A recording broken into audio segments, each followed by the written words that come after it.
If not, I'm going to introduce what I think is one of those fabulous keynote speakers that we've ever had at any of our events. And it's a pretty lengthy. You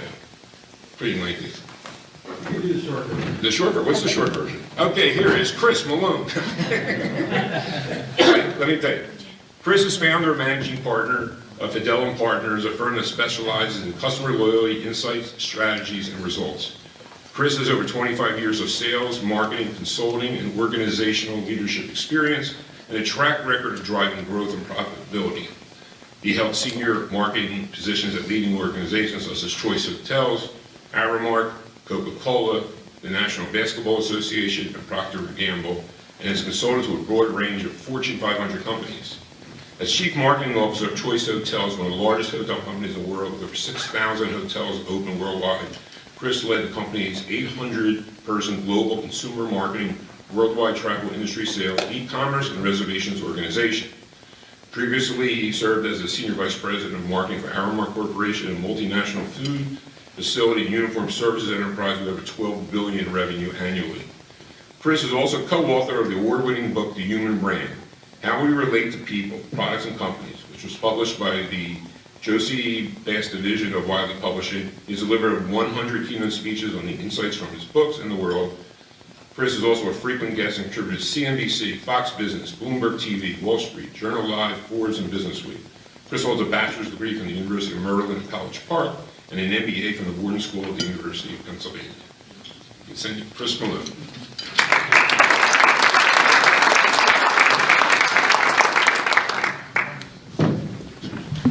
For some reason, my wife and sons don't introduce me. Just call me. Exactly. It's okay with everyone else. I think I'll stand down here. So welcome to the digital age of customer experience. How is that feeling for you right now? Is it feeling like the perfect world we were promised it would be? Right, thanks to the internet and e-commerce, a number of types of sales and support interactions have been automated. Right? Thanks to mobile devices, we're able to interact with customers anywhere, anytime. Social networks have become new ways for us to interact and provide support and engagement with customers. What more could we want, right? Your jobs must be very, very easy by now. Is that the case? Not so much? Well, I have another question too. Why is it that if we've got more data than ever before, more ways to communicate with customers than ever before, more automation than ever before, why is it that loyalty among agents and customers is actually lower than ever before, and it seems the cost of getting and keeping them keeps going up? But don't worry, it seems that every year there is some new technology or strategy that's going to solve it for us, right? Artificial intelligence, machine learning, all kinds of automation. Does it ever feel like a moving target to you? I'm still trying to figure out the CRM thing, and we're 7 generations beyond that. Well, I have some good news for you for a change. The real key to building lasting customer and agent employee loyalty doesn't rely only on technology. Actually, it's driven by something hardwired into each of us by evolution. It hasn't changed in thousands of years, and if we can simply rediscover it, the digital age only makes it more powerful. And so by the time we're finished here this morning, hopefully you'll better understand how you can apply this insight in your work with customers and agents to build lasting loyalty without loss of profitability or sales or cost. But to tell how that works, I'd first like to tell you the story of Mary Lou Dinalo. Back in December of 1982, Mary Lou Dinalo worked as a frame attendant at New Jersey Bell at their central switching office in Rochelle Park, New Jersey. It wasn't glamorous work and it didn't pay very well, but it offered pension and benefits, which was important to Mary Lou because she was a single mother struggling to support a teenage son and daughter. And so as the holidays approached, she tried to think of some ways she could make Christmas a little more special for her kids. So she decided to volunteer and work overtime hours at the training facility in Hackensack. Now it turns out the training facility in Hackensack wasn't in the greatest neighborhood, but again she wanted Christmas to be special for her kids, and so she set aside her apprehensions, and after a shift in Rochelle Park, she headed for Hackensack. The first night was smooth sailing, she met new people, she had a great experience, and on the drive home she even began to make a mental list of the gifts she might be able to afford if she simply worked a few more hours. The second night, however, was entirely different. As she entered the alley that led to the parking lot behind the building, she noticed there were two men standing in the shadows at the other end. And this made her a little bit nervous, but she thought, I'll just avoid eye contact, and I should make it to my car the same way I had the night before. About halfway down the alley, she noticed the two men had entered it, and they were walking very quickly toward her. And for a reason she couldn't explain, she felt certain they were about to attack her. Her plan to avoid eye contact went right out the window. She became focused on their faces, trying to make out their shape and expression.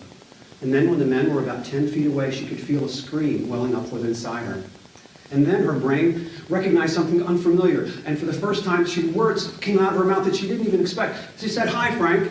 And the two men stopped dead in their tracks, startled by her words. And it turns out that Frank Passarella was actually a pretty nice kid when he was younger. Mary actually knew his mother, Jean. Her son, Stephen, had gone to high school with him. But in high school, he developed a drug habit. And after graduation, he began to steal to support that habit because he didn't have a job. He'd actually been arrested several times, and things got so bad, his parents actually had to put a deadbolt lock on the bedroom door so he wouldn't sell any more of their valuables. Now, Frank was stunned and embarrassed and managed to mutter the words, "Hi, Mrs. Dinallo," before he and his would-be partner in crime shuffled by. And Mary Lou made it to her car and drove home with her heart pounding in her chest all the way, feeling certain that if she had not recognized Frank, she would have been his latest victim, and it wouldn't have been the happy holiday she wanted for her kids. So how do we know all this and what's become of Mary Lou? Well, I have to confess, Mary Lou Dinallo is my real-life mother-in-law, and I've been hearing this story in vivid detail for 25 years every Christmas. It seems the details get more vivid somehow every year. But what is it about a story like this that we can all relate to? Whether it's something that's happened to us or someone we care about, what is it about our psychology that allows us to navigate through these threatening situations very quickly and very successfully, often with very little information? Well, it turns out the answer to that question is actually rooted deep in our past. Because Mary Lou, like primitive humans tens of thousands of years ago, had to make two kinds of decisions very quickly and very accurately based on what she saw at the other end of the alley. First, what were the intentions of those two men? Were they friends or foes, going to help her or hurt her, give her something or take something from her? Or said another way, what degree of warmth could she pick up about their intentions? And then, given what she thought their intentions might be, what ability did they have to carry out those intentions? Were they strong or weak, fast or slow, foolish or intelligent? Or what degree of competence did they have? And it turns out that these two types of perceptions were hugely important for primitive humans in the original game of Survivor, because it allowed them to know who they could trust, how they would interact, and allow them to form relationships that allowed them to stay in the tribe.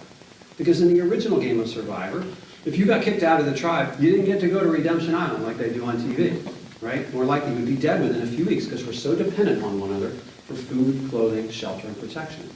And so through evolution, humans became hardwired to make these judgments of one another every time we interact. It's become so ingrained in us, we do it automatically, instantaneously, unconsciously. We are judging the intentions and abilities of others toward us, and it is guiding our behavior. In fact, social psychologists have been able to show that these two types of perceptions actually drive over 80% of human behavior in a social context. Let me explain a little bit more about how it works.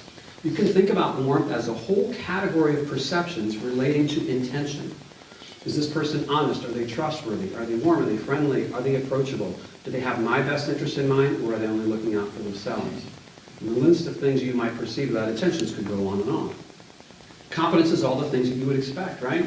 Is this person intelligent, resourceful, creative, reliable? Do they have knowledge, expertise, and resources? And the list of competence-related perceptions could go on.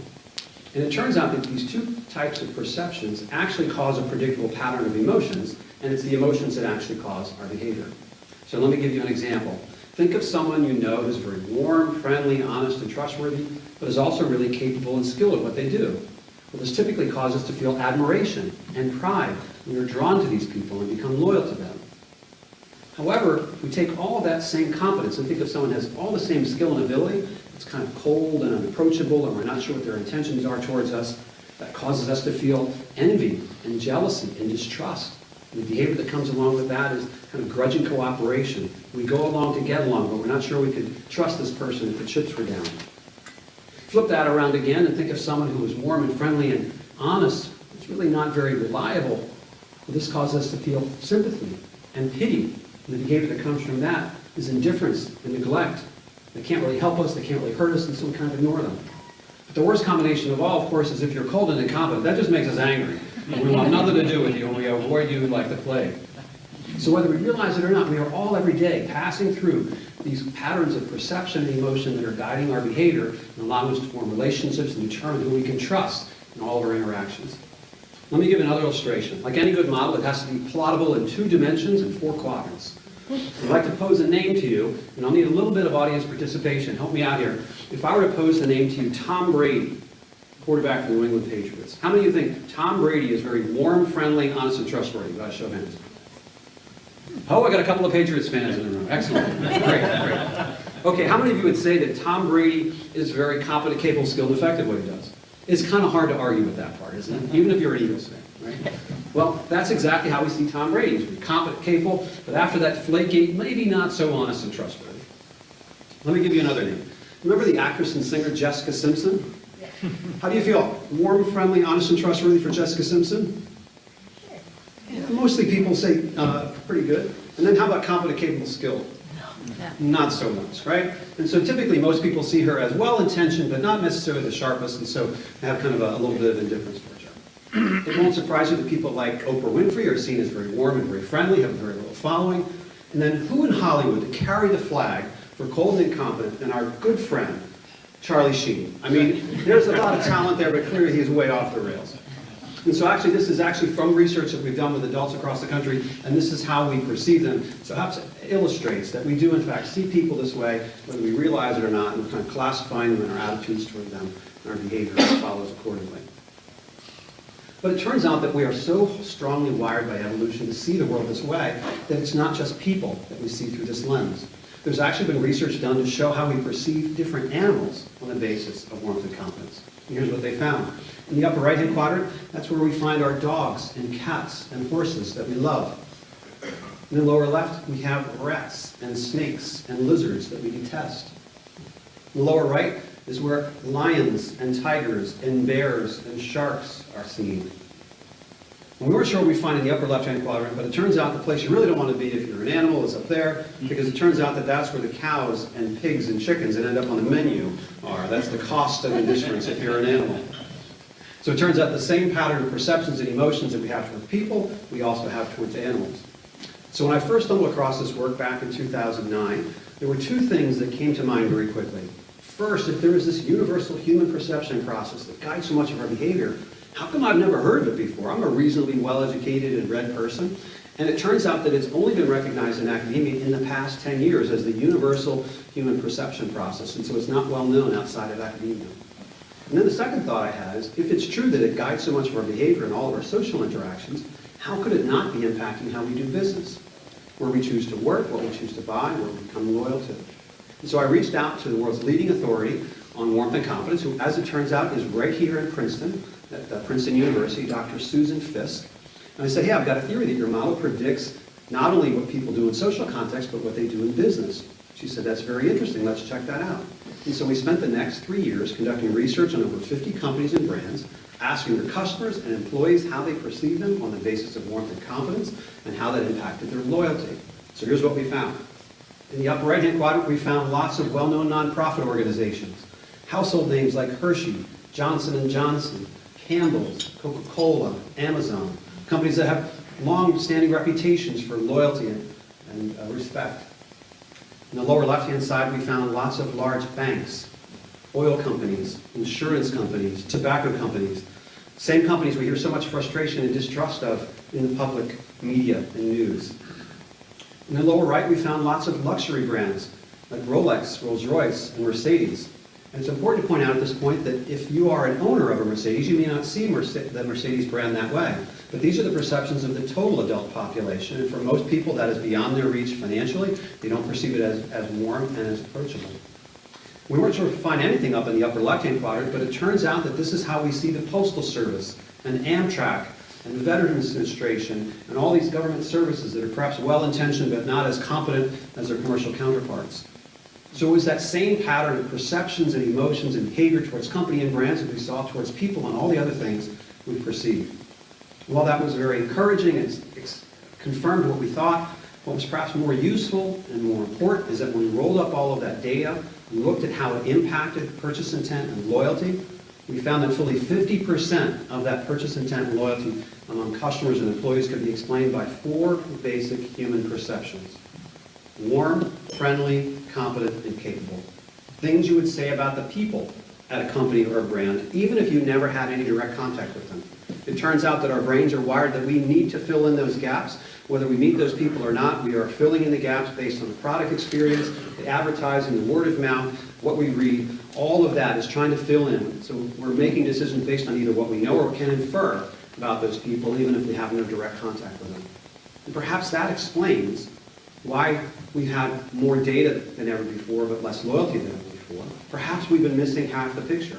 The half of the picture that's driven by what we perceive about the people at those companies and brands, and not just the product or service that they offer. Now, this caused me to really challenge an awful lot I was taught and trained in business. It caused me to think, gosh, maybe 50% of what I've been taught and trained in grad school and large companies is either no longer true or whether it actually may have ever been true. Because a lot of what we're taught and trained is actually fundamental for people to trust one another. The effort to get as much as we can, as fast as we can, and only look after ourselves sends the message that the customers can't trust us. They have to look out for themselves as well. It creates a very transactional environment that's driven by price, and everybody loses. It's a race to the bottom. Now, we were fortunate to have our work published in the Journal of Consumer Psychology in 2012. And since then, over 300 other peer-reviewed academic papers have been published citing and building on the work that we have done. They have found things like the way we perceive logos is the same way we perceive faces on the basis of warmth and competence. They found things like the way that we physiologically experience the taste of food and beverage products can be altered by the information we provide you about the people at that company. The 2 identical water and chocolate products asked people to taste them and gave different information about the people at them, and they registered physiologically different taste experiences based on only a change in information about the people. So it's been remarkable. It's redefining our understanding of how customer loyalty and engagement really work, and it's leading us in all kinds of new directions. But if you're like me, you have probably seen that during the course of your career, every year there is some new book or theory or model of how the world works or doesn't work. And I've certainly found all of these helpful as well. But I've often wondered, how do I put all of that together? How do I do all of it at once? Is there some common thread or rule of thumb that will guide me through most of what I need to know? Well, for me, that's what warmth and competence have become. It seems to be that foundational, underlying psychology that helps explain what all these books and ideas have in common.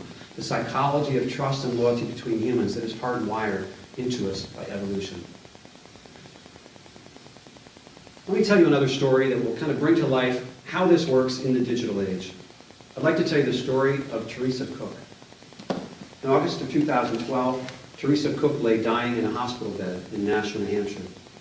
She was in the final stages of pancreatic cancer. By her side was her 21-year-old grandson, Brandon, trying to do whatever he could to make her final days as comfortable as possible. And one of the most devastating things about pancreatic cancer is it wreaks havoc on the digestive system. It takes away the appetite and causes rapid weight loss at exactly the time the body's trying to fight the tumors. So Brendan was trying to do whatever he could to get his grandmother to eat something, to keep up her strength. But she was resisting. She said, "This hospital food is awful. I want no part of it." And he persisted and persisted. And eventually she said, "Okay, there is one thing I would try. If you can get me my favorite food, I'll give it a try." He said, "No problem, grandmother. What did you like? I'll take care of it for you right away." She said, "I could really go for a bowl of clam chowder in a bread bowl from the Panera Bread Shop." He said, "No problem. I'll take care of that right away." Gets on the phone, calls up the folks at Panera Bread Shop, says, "I'd like to place an order to take out a bowl of clam chowder in a bread bowl." There was a long pause in the line. And he said, "I'm sorry, there's a problem. During the summer, we only make clam chowder on Fridays. Could you give us a call back on Friday?" And Brandon said, "No, you don't understand. My grandmother's very sick. If we don't get some food to her, she may not last until Friday." So the manager got on the line, Susan Fourier. She didn't miss a beat. She said, "No problem at all. You come right over. We'll have the clam chowder ready for you when you arrive." And they did have it ready. She said, "In addition, here's a box of cookies, and there's no charge for any of this. You just let us know how your grandmother's doing. And if you need any more clam chowder, we'll be here for you." And he did let her know. Teresa Cook had more clam chowder on that Friday and the following Tuesday. It wasn't until Saturday, August 18th, that Teresa Cook quietly passed away with her family by her side. Clam chowder had sustained her for perhaps another week. It was just a bowl of clam chowder. It was just another week. But for Brandon and his grandmother, it was literally a matter of life and death, one they would never forget. And it turns out there are a lot of other people would never forget either.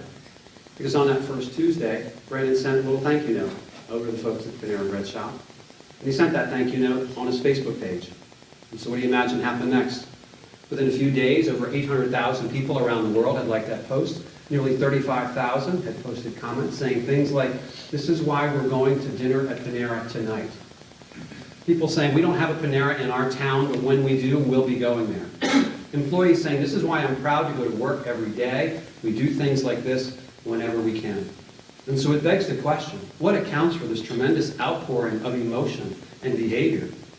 It's 8 lines of text, not even so much as a photograph.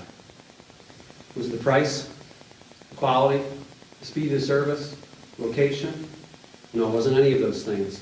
It was a genuine and compassionate demonstration of warmth towards another person. Despite all we've been taught and trained in life that all our success will come from our competence, competence alone will only go so far. Warmth is the dominant driver of human behavior because it was more predictive of human survival and evolution. So what we can take from this story and everything we've learned so far from research is that in fact people were the first brands, faces were the first logos, and all the branded trade and commerce we've been engaged in for the last several thousand years is just an adaptation of the way that we were wired by evolution to interact, form trust and relationships with one another. And so in fact, every human is a brand and every brand is human. The way our brain forms trust and loyalty to them is exactly the same. And if you think about it, it makes perfect sense. For most of human history, commerce between people was conducted face to face. We picked all that information up from facial expression, body language, tone of voice, appearance, words, and action. And this worked great for thousands of years, and the choices people made were as much about their relationship with that other person as it was the product or service they were offering. And then something called the Industrial Revolution came along and disrupted all of that. Let's go back and think about what things were like in the early 1800s. Let's take the case of the cobbler. Cobblers for thousands of years have literally shaped the shoes of their customers to their individual feet. They know their customers on a first-name basis. And there was a lot of balance in that relationship because the merchant needed the customer as much as the customer needed the merchant. They didn't have credit cards or direct deposit. They would barter and IOUs. They'd help each other through illnesses and weather events. And frankly, if there was ever a dispute between a merchant and a customer, it usually got worked out pretty quickly. If the merchant did wrong by a customer, didn't make it right, everyone in town would know about it by Sunday church. He'd come under pressure to do the right thing or risk getting run out of town and losing his livelihood. So there was a lot of equality and balance and equilibrium in those relationships. And it was very strong between them. Now the Industrial Revolution comes along. The shoes are made in a factory. They're shipped across the country on a train. They're advertised in a newspaper. And this was great for companies and brands. A tremendous scale, reduction in cost, increased availability. And this notion of having kind of a first-name relationship with your customer kind of became impractical in a lot of industries. That's where retailers and wholesalers and distributors came about. And in addition, kind of the social accountability that used to exist in small communities also went away. If someone had a bad experience in New York, they didn't hear about it in Chicago anytime soon. So companies and brands gained the latitude to do business as they pleased without too much repercussion. To fast forward to where we are now, not only do we not see the people, we don't even see the shoes, right? We order them online, show up in a box. If we don't like them, we send them back. Along the way, it's almost been like the mass dehumanization of commerce between people. But after 150 years of what I would call kind of the Middle Ages of commerce, something's changing. Thanks to e-commerce, mobile devices, social networks, we are in a relationship renaissance where, again, we are making more and more of our decisions based on what we know about the people of those companies and brands, not just the product or service they offer. And that's what Brandon and his grandmother's story was really all about. Now, if someone has a good experience or a bad experience, it's not that everybody in town knows about it by the end of the week. Everybody in the country can know about it by the end of the day. It's warmth and competence on steroids, turbocharged by digital technology, and that social accountability that was wired into us by evolution is now back with a vengeance on a global scale. And it requires us to do business differently and to recognize we need to be more transparent and more honest and more trustworthy and build lasting relationships with customers and agents if we want their loyalty, because good news and bad news travels a lot further, a lot faster, and we will be held accountable if we don't. And you may be saying at this point, this is all very interesting, Kristen, what's it got to do with contact centers? And I would say it has everything to do with contact centers, because I would argue that contact center agents are actually a secret advantage to building lasting loyalty with customers, especially in the digital age when so many interactions have been automated. I'd like to tell you a story and give you an example. I'd like to tell you the story of Bill Parrott. Bill Parrott is a contact center agent for Nutrisystem in Fort Washington, Pennsylvania, just down the road from you. And Bill is a different kind of contact center agent. He's worked in the contact center industry for 25 years, actually rose up into sales management roles at 2 different large companies, Medical, Guardian, and Westel. And a few years ago, he decided to retire from managerial responsibilities so he could go back to doing what he enjoyed the most, which was having meaningful conversations with people. And so he decided to go and take a job as a sales agent at Nutrisystem.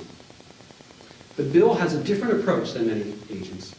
When he receives an incoming call, he doesn't just process the order or the cancellation and move on to the next. He actually takes some time to get to know each of those people and tell them a little bit about himself. Find some common ground with them, whether it's where they're from, what sports teams they follow, or perhaps even what their weight loss goals or challenges are. Bill has struggled with weight loss during his career as well, and so he can relate to a lot of the challenges that they have. And he makes a significant effort to empathize and listen and help encourage them that if they put their mind to it, they can accomplish their weight loss goals, with his experience as an example of that. In short, Bill is building lasting relationships with customers that become raving fans of his and has repeat business and keeps customers coming back over and over again. Got a loyal following, as you can imagine. Customers love this kind of approach. And here's one. This is one of Bill's customers. His name is Paul Hawk. He's a customer from Middlebury, New Jersey. Contacted Bill for the first time in July of 2018. And within the first month after speaking with Bill, he sent Bill an update. He said, Bill, hey, I just wanted to drop you a line. Today completes our 4th week on the plan, my wife and I. I have already lost 34 pounds. My wife has lost 14 rather. Thank you for your help in saving my life. I will never forget you. Now, I don't know about you, but I don't hear this kind of comment too often about a contact center agent interaction. 8 months later, Paul has been back in touch with Bill, and he says, Bill, here's a picture of me today.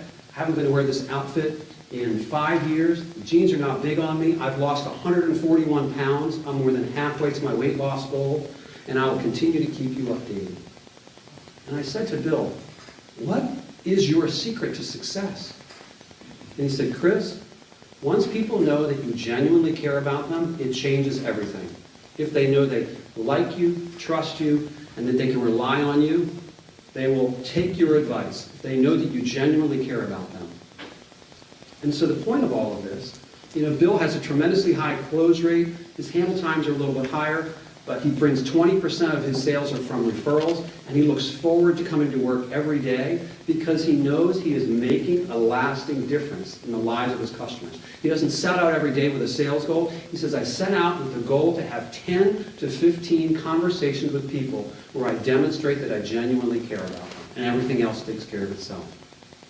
And so the point of all this is that these interactions with people are really, really valuable and can build tremendous loyalty because, face it, most of our competence is going to be automated by a computer, an algorithm, or an app, but warmth and relationships can really only be built by people, and that isn't going to change anytime soon in our lifetime. And so the ability to have those individual conversations with customers, contact center agents, can be a huge advantage if we will recruit, manage, and lead them to these types of interactions with customers. And as valuable as contact center agents can be when everything's going right, like in the case of Bill here, they can be even more valuable when things go wrong. I'd like to tell you the story of Curtis and Georgia Dale. They live in New York City. Curtis is an accountant at Weill Medical College. His wife is a New York City teacher. And as their retirement approaches, they decided to buy a second home in Atlanta near Georgia's mother, with their hope to kind of retire in Atlanta when they are finished working. And over the last few years, it's kind of making this transition. They travel back and forth between New York and Atlanta when they can. But to kind of manage that and keep things safe and keep an eye on things, they have become fans of the Ring video doorbells and security lights. And this allows them to kind of keep an eye on mom as well as their property is going back and forth. And so combined across all 3 houses, they actually have 6 different Ring devices, 2 at each of their own houses and 1 at the mother-in-law's house as well. And so after several years of great experience, last holiday season, they started to have problems with the Ring devices down in Atlanta. They weren't coming through and they lost all that visibility to both their mom's house as well as their own house in Atlanta. And they were really concerned because they weren't going to be down until New Year's Eve. And so they called up the people at Ring, and after some remote diagnostics and calls, they basically determined that they were going to need some new parts and some adjustments made to their equipment, but they weren't going to be down until December 31st, excuse me. So at this point, a customer support technician named Sonny Cardota entered their story. And they were very frustrated at this point because they weren't going to be able to get it solved. They wouldn't be down there. And so Sonny came in, and he's tremendously talented technically. But what his real, perhaps greatest strength is he can take technical things and explain them in plain language that anybody can understand. And so he took the time to hear Curtis and George's story, understand why they were so frustrated and anxious, worried about her mother as well as their own home. And he jumped into Assoc and arranged for all of the parts to be express mailed to their home in Atlanta on exactly the afternoon that they were going to arrive on December 31st. He was supposed to be off that day, got permission to come into work so he could talk to Curtis and talk him through all of the adjustments of the equipment at their home, and then separately, then got on the phone with Georgia over at her mother's place, talked them through all the changes to the equipment, got everything up and running before New Year's Eve. They were able to have a very happy holiday, not worrying about their mother or their houses or any of that stuff. And it was a great experience for them. And as you can imagine, they cannot say enough things nice about Sonny and Ring. They basically say, whenever they get the chance, this is the best customer experience we have ever had with any product anywhere. And they rave about it to fans. And so it's another great example of that. When things go wrong like this, these are golden opportunities to build lasting loyalty by how we respond. If we go above and beyond, exceed those expectations, and look at how we can jump through hoops to demonstrate we're putting the best interest of the customer first, Curtis and Georgia are more satisfied with Ring now after the problem than if they had no problem at all. It's a tremendous opportunity that agents, again, can do things that computers and algorithms and apps cannot. So whether we like it or not, whether we realize it or not, we, our contact centers, and all of our interactions are being judged on the basis of warmth and confidence. And whether, despite all the remarkable gift we've all been given to accurately perceive the intentions and abilities of others, it turns out we are all equally cursed with blinders, often unable to see how our own words and actions are coming across to others. And as a result, we do things that inadvertently send a message that we don't care about the customer or that we don't care about the agent. Whether it's our vacation policies, our service level changes, pricing, response times, hold times, all of those things, everything that they experience or don't experience sends a message about what their intentions and abilities are relevant to them. And they are judging us and holding us accountable for that. It's frankly a huge blind spot because a lot of what has worked for us for the last 30 years, standard operating procedures are no longer acceptable in a lot of ways in the digital age. We're being held to a much higher standard, and I think as we all know, the standards keeps going up every year. Whether it's the standard set by Amazon or Apple, or you name the experience where things are becoming more seamless and more transparent, it's a big blind spot that will have to do things differently. And so if you're genuinely interested in building lasting loyalty with both your customers and your agents, I can boil it down to 3 imperatives for you. First, we're going to have to become a lot more self-aware of how our policies, practices, and processes are coming across to both our customers and our agents from a warmth and confidence standpoint. We can't assume that the way we've done it is going to be sufficient going forward to keep them loyal to us. So we're going to have to take a hard look at ourselves and get that feedback. Once we've got it, we're going to have to be willing to do things significantly different. The way it was in the past won't be good enough in the future. And we'll have to do some things that are uncomfortable and share some of the risk, frankly. If all of our policies and practices have been designed to minimize our exposure, we're not going to be able to get away from that. One of the things that Stuart mentioned is at the conference in San Antonio earlier this year, Amazon, one of their contact center leaders, talked, and was very, very compelling, talked about how one of the core principles at Amazon and how they interact with customers is to assume the customer is honest until proven otherwise. They give the customer the benefit of the doubt put the stack the policies in their favor, whether it's on free shipping or returns or problems with the product or what have you. They assume the customer is honest first, and they do lots of little things to demonstrate that, and as a result, the customers conclude that Amazon is very fair and honest and transparent in return. And we're going to have to consider things like that and doing them differently in the future. And finally, we're going to have to rebalance our priorities, because if our priority has been on maximizing sales, growth, or minimizing cost, it turns out that we're not going to be able to get away with that for very long anymore if we're doing it at the expense of our customers or our agents. We're going to have to recognize that their loyalty and their commitment is just important to us as the sale. And to keep those things in balance, we're going to have to deliver experiences that not only demonstrate our warmth and trustworthiness to the customers, but also to the agents as well. Because all the same warmth and confidence applies for them as it does for customers. We need to have their back, show that we genuinely care about them, and give them the benefit of the doubt whenever we can. And it becomes kind of a virtuous cycle. It becomes easier for us to get a customer. More customers are referred to us. It doesn't require us to have big discounts in order to keep them, and everything is much more profitable for everyone. So you might be asking, can this really be done? Well, I'd like to share one more story of a success story of a company that did just this. If you haven't traveled extensively in Canada, you may not be familiar with WestJet, but they are known as kind of the Southwest Airlines of Canada. They've won pretty much every award you can win. Most favorite airline, best places to work, most respected company, you name it, they've won it. But a lot of people don't know that was not always the case. They were founded in 1996, and in the first 5 years they were in business, they got in a lot of trouble with the province of Alberta about how they were collecting and remitting airfare taxes. They've been making a mistake in how they were calculated and reported, and so they had to come to a settlement to pay back the taxes that they owed, and in addition, they were required in the settlement to spend $1 million giving back to communities that they served. And they didn't have kind of a charitable program or corporate social responsibility program, so they weren't sure what to do with the $1 million. So they had the idea to reach out to all their employees and ask for suggestions as to what they should do with the $1 million. And as you can imagine, thousands of employees had thousands of suggestions. But a lot of what came back was, you know what, I would like to be able for some of this money to make a difference in the community where I live. I would like to be able to make a difference in the community that I live. And they said, you know, that's not actually too bad an idea. And so they decided to do two things. From that point on, in that year, that every employee would be allowed to donate 2 free tickets to anywhere that they flew around the world for free to any charitable cause. And then in addition, each employee would be able to spend 2 days off of work paid to donate their time to any charity that they chose in their community. And they thought this would be a good way to use up the $1 million.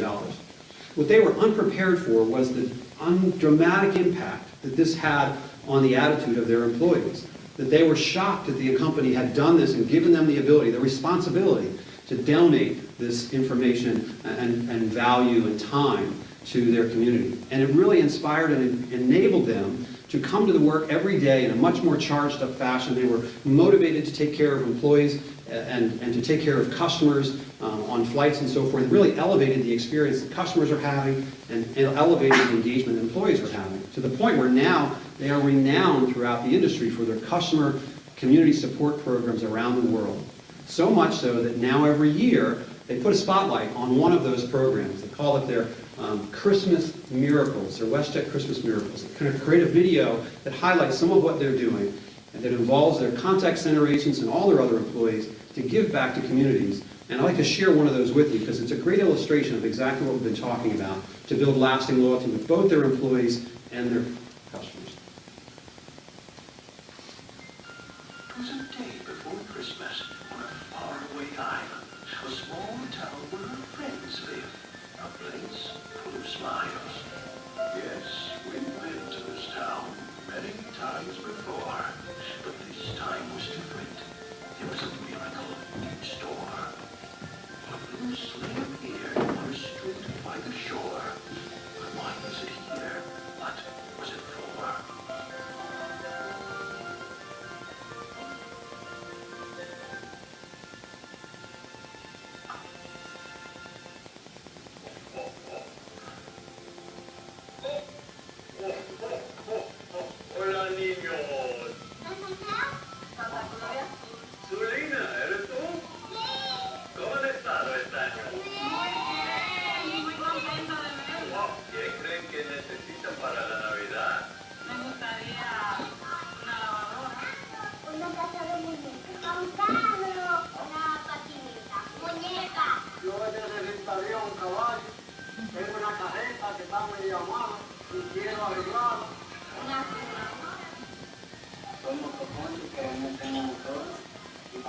cantar mis hijos,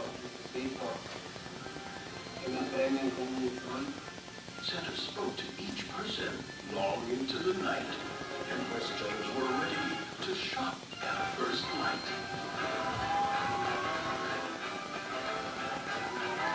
Everyone split up into two different teams and set out to help realize everyone's dreams.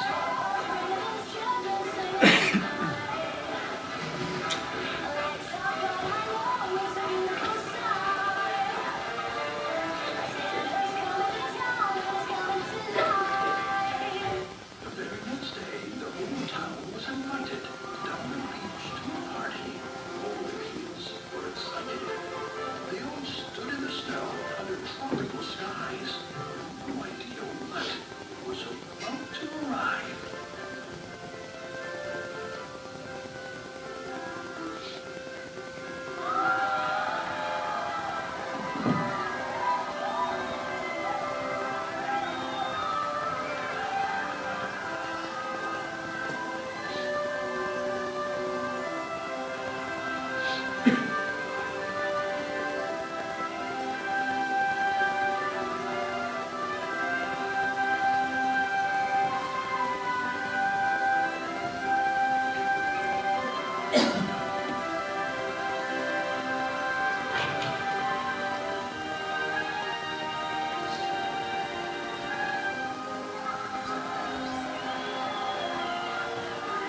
As the night in the snow, faces filled with delight, smiles sparkled in the magical first snowball fight.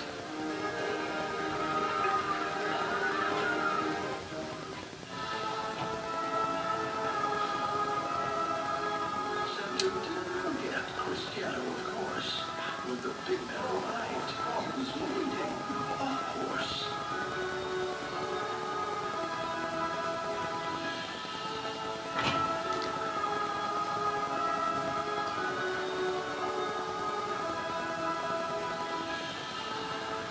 Now it's clear one thing we all believe. 'Tis better to give than it is to receive.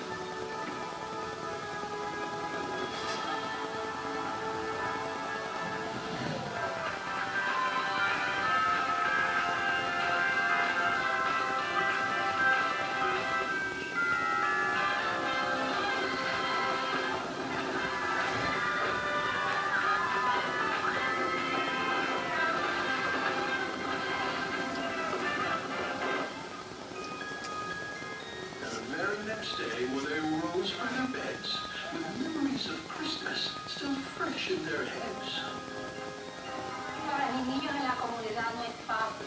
Vivir en una comunidad donde no tienen lugar para jugar, donde no tienen un espacio donde ellos puedan ser niños.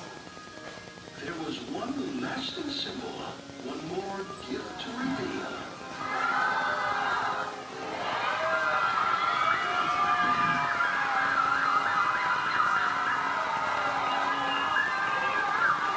A safe place for children to play was now real. Pudimos ver en el día de hoy muchos niños felices, un gran sueño realidad. And at the end of the day, Santa had one thing to ask. Merry Christmas to all! And Feliz Navidad!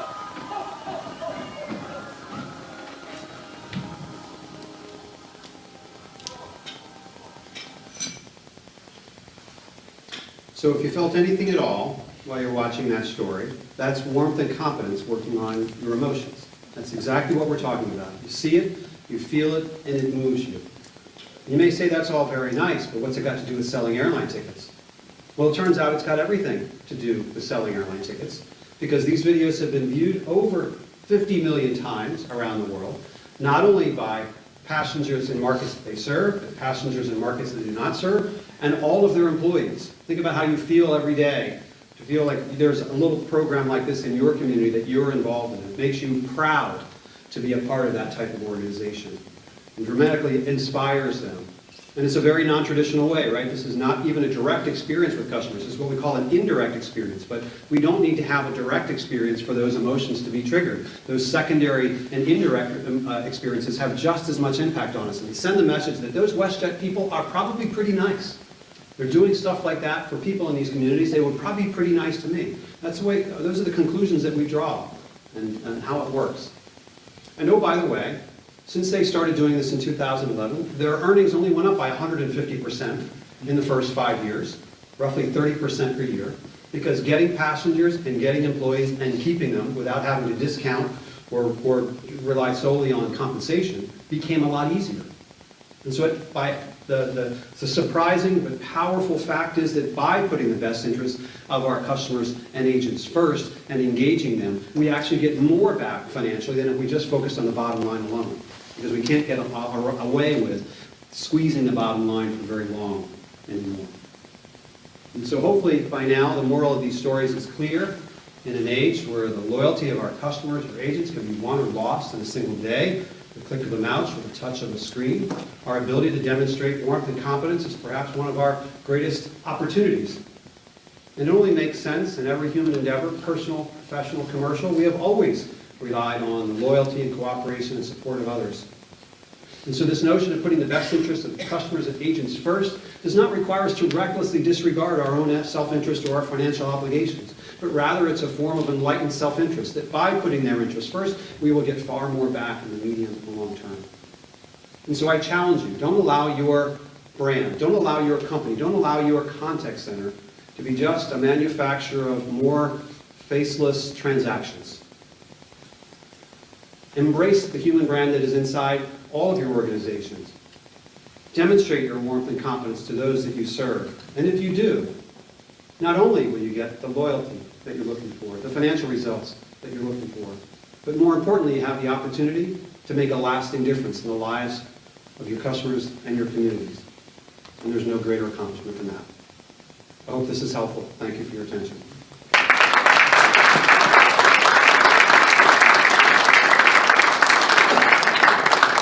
I think we may have a moment or two for a question if you are interested or have any questions. I will be sticking around, and I think we're headed to a break soon. Any questions now, or I'll be here through the afternoon if you'd like to talk further. Anything else you'd like to add before the break, Stuart? No, just we'll take a 15-minute break, and we'll have our first panel. Thank you, Chris. Yeah, you're welcome. By the way, for those who are interested, we are giving away 5 signed copies of the Human Brand today. There's a little table in the back. If you want to drop a business card or fill out a slip in the drawing, we'd be glad to give you one of these. Thanks very much.